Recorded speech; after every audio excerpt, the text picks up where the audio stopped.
Welcome again to Florida Virtual School's College and Career Expo.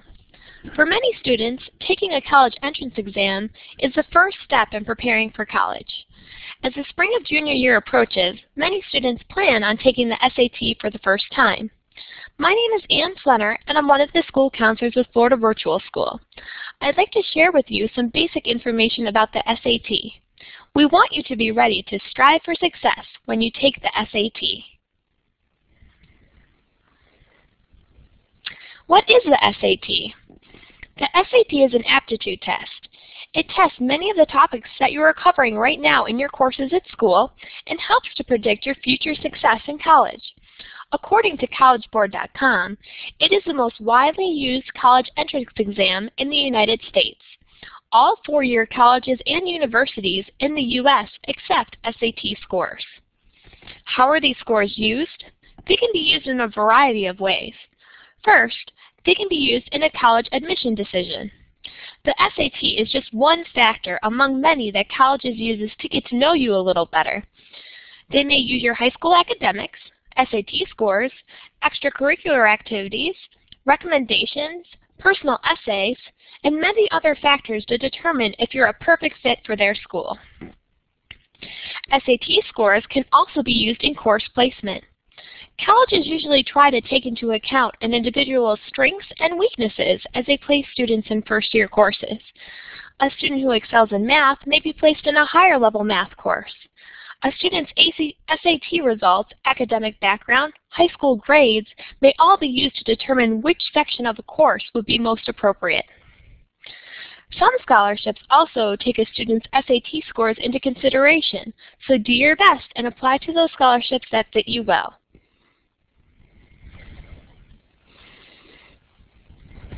What's on the SAT? The SAT covers things that you're working on every day. The test is divided into three sections: reading, writing, and math. The reading section includes two different types of questions. The first is a reading passage. You will read a passage and then answer some questions. The second type of reading is a sentence completion. Here's an example. Florida Virtual School's College and Career Expo is A, awesome, B, the best thing out there, C, outstanding, or D, awesome.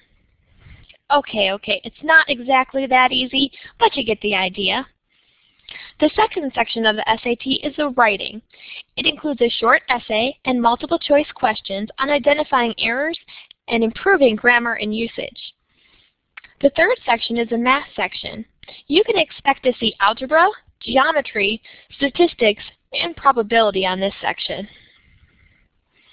The SAT is made up of 10 different sections: the 25-minute writing essay, 6 25-minute sections that cover the math, reading, and writing, 2 additional 20-minute sections that again cover math, reading, and writing, and a 10-minute multiple choice writing section.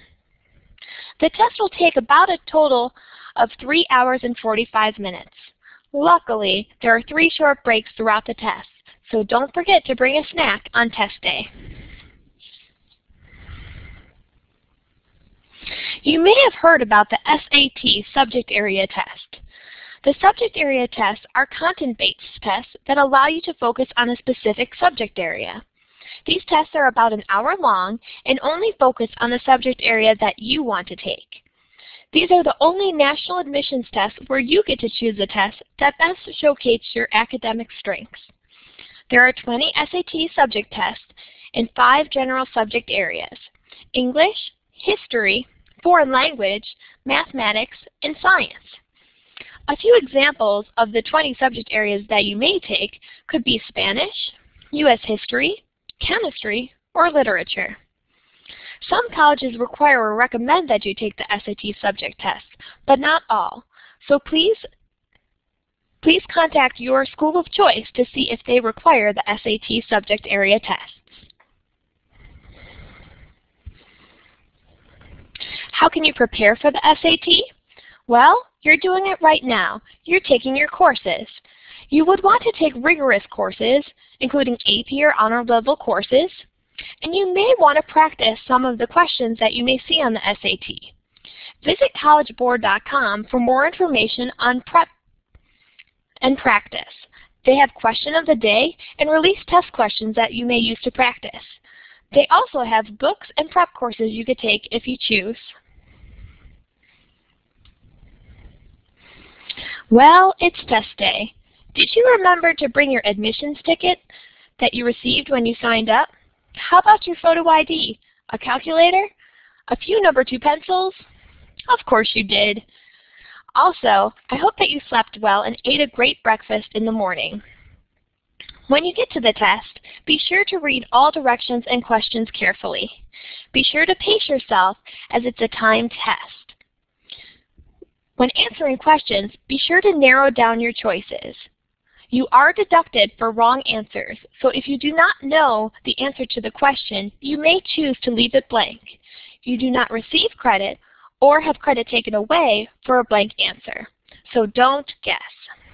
Be sure to mark your answers clearly. Be sure to bubble in and erase completely.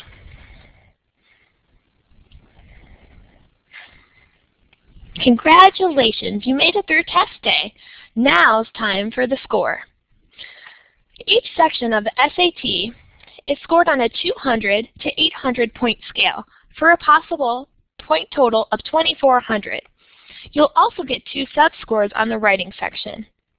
But how do you get these scores? How does it happen? According to collegeboard.com, here's how they compute your score. First, they figure out your raw score by adding points for correct answers, and then subtracting a fraction of a point for a wrong answer.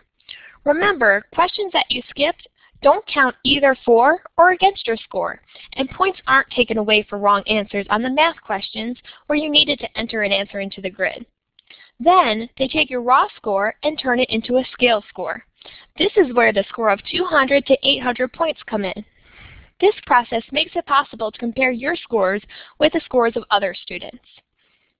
Your SAT score should be available online about 3 weeks after you've taken the test.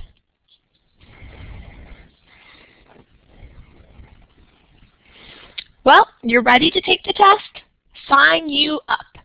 To do that, remember, you'd want to register in the spring of your junior year or the fall of your senior year. You can register online at www.collegeboard.com. And remember to register early, as the registration dates usually close about 6 weeks before the actual test date. The SAT does cost $47, so be prepared to pay when you register. The next test date is May 7th, and you must register by April 8th. There are other test dates this year, so be sure to check out collegeboard.com for more information and test dates. Do you need more information? All of your questions can be answered on collegeboard.com. Be sure to visit the website and search for the information that you need. Thank you so much for joining us for this presentation. We know that you'll be successful when you take the SAT.